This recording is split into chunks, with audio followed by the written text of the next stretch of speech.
Septième clé pour réussir en 2023. La clé numéro 7, mesdames, messieurs, si vous voulez réussir en 2023, c'est, écoutez bien, oser. Oser. Il arrive souvent, oui, il arrive un moment où l'évidence s'impose.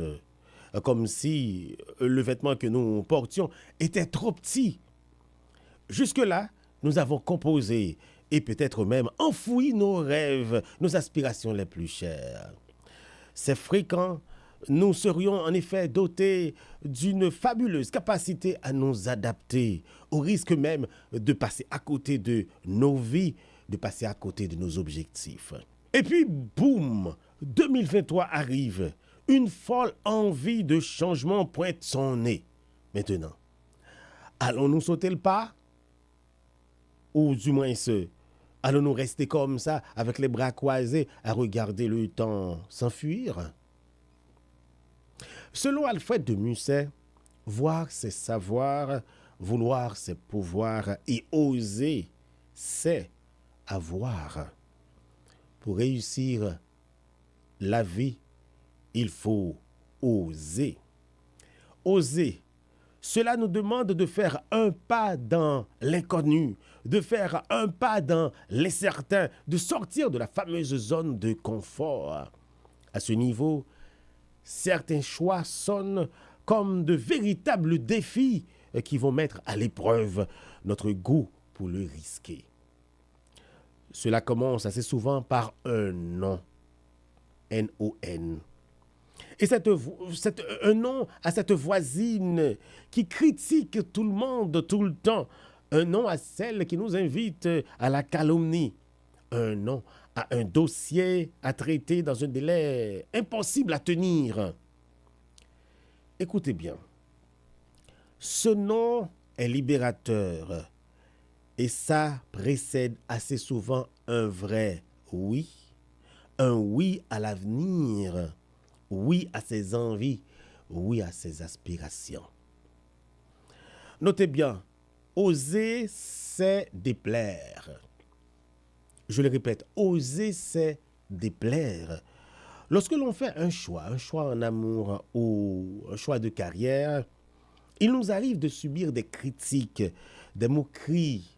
Mais n'oublions pas, comme a dit l'auteur de Terra Femina, n'oubliez pas qu'oser déplaire, c'est choisir d'être fidèle à soi-même avant de l'être aux autres.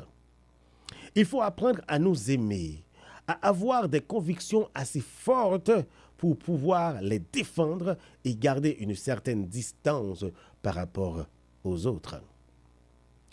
Oser, c'est emprunter la voie de la réussite, sa réussite. Notre vie comporte trop d'habitudes, trop de répétitions, trop de réflexes de protection. Nous devons donc prendre des risques.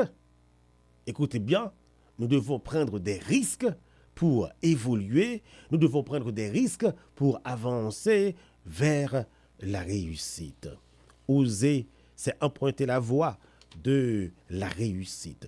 Voici, mesdames, messieurs, très chers amis, chers membres de la grande famille Horizon, auditrices de la Voix évangélique d'Haïti, voici 4 astuces pour y arriver. 4 astuces pour y arriver. Premièrement, apprenez à identifier vos motivations. Pour y arriver, vous devez apprendre à identifier vos motivations. Avant de passer à l'action, écoutez bien, nous devons apprendre à clarifier nos motivations, celles qui soutiennent ou freinent nos intentions.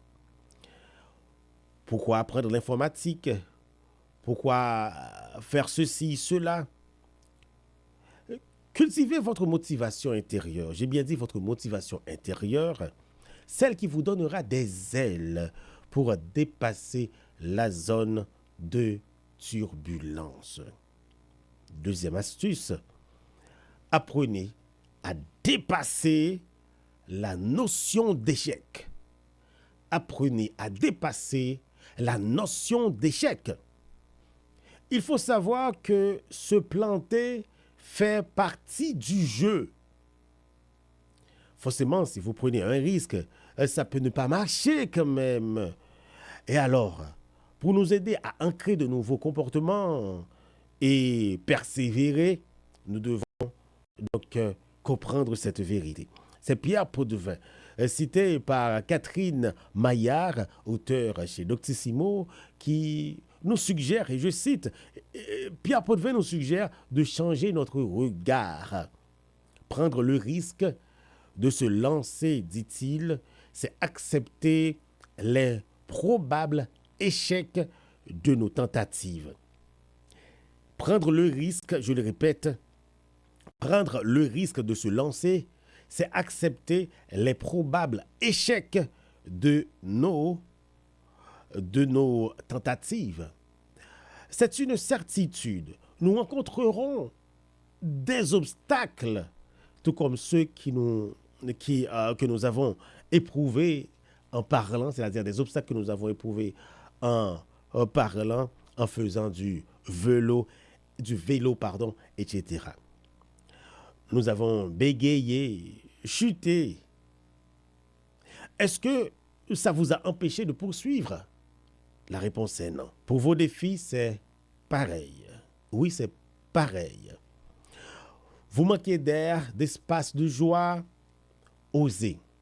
Et si ce projet est un succès, tant mieux. S'il capote, tant pis. L'essentiel est que vous pourrez dire « j'ai osé ». L'essentiel est que vous avez essayé.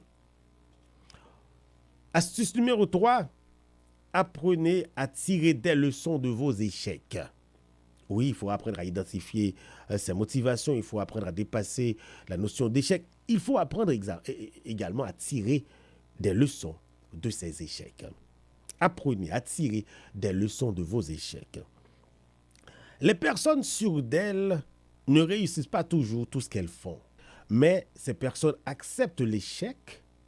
Ces personnes tirent des leçons de leur erreur plutôt que de laisser tomber. Oui, ces personnes tirent des leçons de leur erreur plutôt que de laisser tomber tout ce qui ne va pas comme elles le veulent. La prochaine fois, écoutez bien, la prochaine fois que vous aurez échoué à un entretien d'embauche, par exemple, à un examen, ok, ne vous laissez pas décourager et demandez-vous ce qui s'est passé et ce que vous pouvez apprendre de cet échec.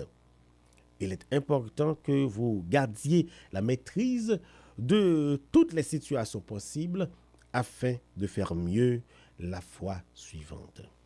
Enfin, 4e astuce, cultiver la positivité. Cultiver la positivité. Cultiver un état d'esprit positif. Notre expert est formel.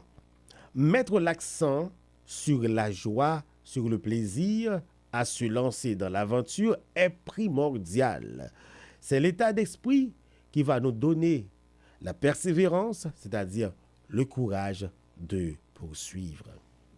Mesdames, Messieurs, très chers amis, chers membres de la grande famille Horizon, auditrices et auditeurs de la Voix évangélique d'Haïti, la radio-télé 4 VUH, si vous voulez réussir en 2023, vous devez oser. Si vous voulez réussir en 2023, oser. Oui, oser, c'est emprunter la voie de la réussite, sa réussite. Voici les astuces pour y arriver. Apprenez à identifier vos motivations, apprenez à dépasser la notion d'échec, apprenez à tirer des leçons de vos échecs et cultivez la positivité. 4 conseils, mesdames, messieurs. Disons, 7e clé pour réussir en 2023. Horizon 2000, toute la chaleur de la matinée.